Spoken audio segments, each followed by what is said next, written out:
To the same extent, your physio or OT, even your junior physio OT, should not be doing the pain management 12.3s, I call them. So that's your pain management involving massage or hot packs.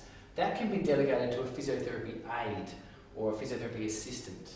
Okay, that could be a carer, it could be someone with some basic training, fitness training, it could be an exercise physiologist.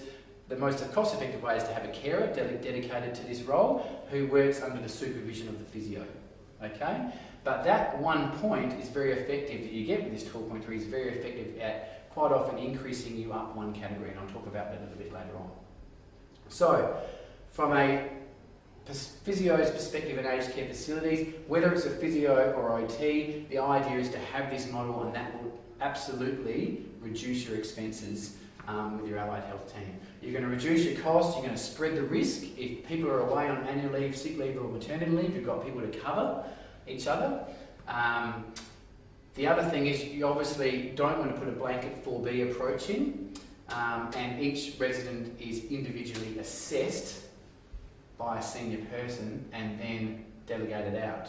Now, what works really well is if you have a combination of physiotherapy and occupational therapy, and this is something that we really like to work on at W&L, because if you've got a physio and an OT, then let's say it's the physio that does the initial assessment of that resident. If that resident has, for example, hand contractures, then that physio might delegate the pain management treatment out to the occupational therapist because they've had more experience with hand treatments.